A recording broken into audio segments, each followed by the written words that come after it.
shall reflect on the life of St Elizabeth Ann Seton.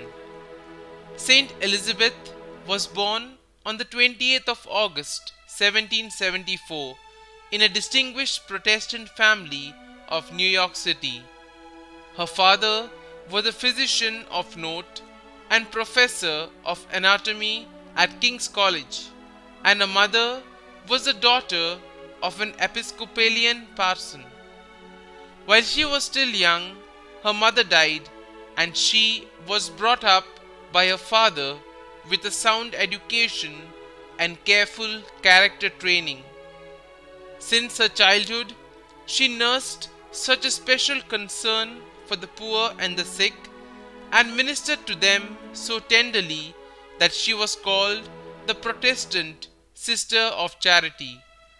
Her writings, even as a child, reveal her deep religious conviction and spiritual character.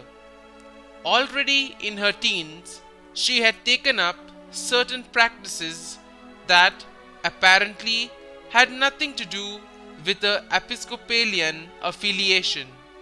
She wore a crucifix, did the general examen of the conscience daily, and read the Imitation of Christ along with the Bible.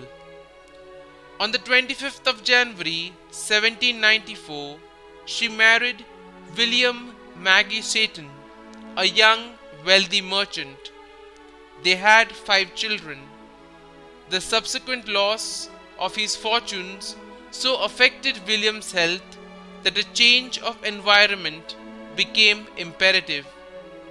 The Felici family of Leghorn, their friends in Italy, invited them over so as to help divert his mind, whereupon William, Elizabeth, and their eldest child sailed off for Italy, reaching Leghorn in 1803. 6 weeks later, William died in Pisa. Elizabeth spent her first month of widowhood in the Catholic household of Felici, where she came to know and appreciate the Catholic faith. The Felici family, who had a private chapel in their house, nurtured a special devotion to the Blessed Virgin. Elizabeth participated in all their devout practices with such fervor that when she returned home from Italy, she was already a Catholic at heart. On the 4th of March 1805, she was received into the Catholic Church, on account of which her relatives and Protestant friends deserted her to fate, even depriving her of the bare necessities of life. Facing all opposition calmly, she went to Canada, where she was invited by the superior of Baltimore supplicants to found a school for girls near St. Mary's Seminary. She complied, and soon many women volunteered assistance.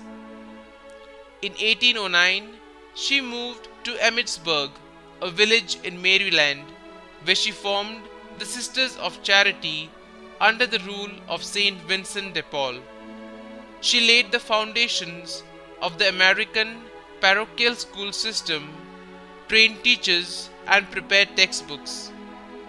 Worn out by the rigors of sickness and labor, she closed her eyes to the world on the 4th of January 1821. She was canonized by Pope Paul VI on the 14th of September 1975.